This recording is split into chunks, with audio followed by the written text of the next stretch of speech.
السلام علیکم ورحمۃ اللہ وبرکاتہ۔ معزز سامعین کرام، اسلام میں حسن اخلاق کی بڑی فضیلت آئی ہے، یہاں تک کہ حسن اخلاق کو ایمان کامل کی علامت قرار دیا گیا ہے۔ آج میں آپ حضرات کے سامنے حضور پاک صلی اللہ علیہ وسلم کے حسن اخلاق کا ایک واقعہ بیان کرنا چاہتا ہوں۔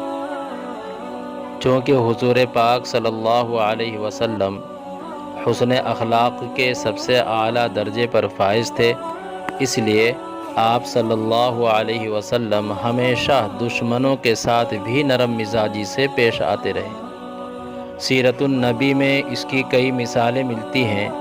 مثلا مدینہ منورہ میں منافقین کا سب سے بڑا سردار عبداللہ بن ابی بن سلول ہر وقت آپ صلی اللہ علیہ وسلم کے خلاف سازشیں کرتا رہتا تھا۔ اسلام اور مسلمانوں کو نقصان پہنچانے کا کوئی موقع ہاتھ سے جانے نہ دیتا تھا۔ مسجد نبوی کے بالمقابل مسجد ضرار بنانے والوں میں بھی یہی پیش رہا تھا۔ عفیفہ کائنات سیدہ عائشہ صدیقہ رضی اللہ تعالی عنہا پر تہمت لگانے والا بدبخت بھی یہی تھا۔ اگرچہ اس کی منافقت کئی مواقع پر ظاہر ہو چکی تھی، لیکن چونکہ وہ بظاہر اپنے آپ کو مسلمان کہتا تھا، اس لیے اس کے ساتھ مسلمانوں جیسا ہی برتاؤ کیا جاتا تھا، ورنہ در حقیقت وہ رئیس المنافقین تھا۔ اللہ تعالیٰ کی شان دیکھیے کہ اس کے بیٹے سچے پکے مسلمان تھے۔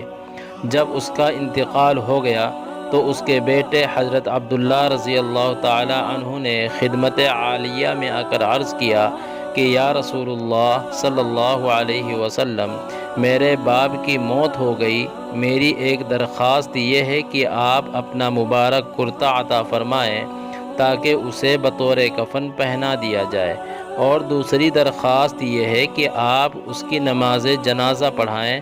آپ صلی اللہ علیہ وسلم کی نرم مزاجی دیکھیے کہ بیٹے کی درخواست پر آپ صلی اللہ علیہ وسلم اپنے دشمن کے لیے بطور کفن چادر بھی عنایت فرما دی اور اس کی نماز جنازہ کے لیے تیاری بھی فرما لی۔ اس موقع پر حضرت فاروق اعظم رضی اللہ عنہ نے اللہ کے رسول صلی اللہ علیہ وسلم کا دامن پکڑ لیا اور عرض کیا کہ حضور، یہ انہی لوگوں میں سے ہے جن کے متعلق حق تعالی نے ارشاد فرمایا ہے، استغفر لہم او لا تستغفر لہم الی آخر الآیہ، کہ جس کا ترجمہ یہ ہے کہ آپ ان کے لیے استغفار کریں یا نہ کریں، اگر آپ ان کے لیے 70 مرتبہ بھی استغفار کریں تب بھی اللہ تعالی انہیں معاف کرنے والا نہیں ہے، کیونکہ انہوں نے اللہ اور اس کے رسول کے ساتھ کفر کا رویہ اختیار کیا، اور اللہ تعالی نافرمان لوگوں کو ہدایت نہیں دیتا۔ اس وقت آپ صلی اللہ علیہ وسلم نے فرمایا کہ حق تعالی نے مجھے استغفار کرنے نہ کرنے کا اختیار دیا، اور 70 مرتبہ بھی ان کے لیے استغفار کرنے پر معافی نہ ملنے کی بات کہی ہے۔ اگر 71ویں مرتبہ استغفار کرنے سے معافی ہو سکتی ہے تو میں اس کے لیے بھی تیار ہوں۔ اس کے بعد آپ صلی اللہ علیہ وسلم نے اس کی نماز جنازہ پڑھا دی تو وہ آیت کریمہ نازل ہوئی جس میں آپ صلی اللہ علیہ وسلم کو منافقین کی نماز جنازہ پڑھانے سے روک دیا گیا۔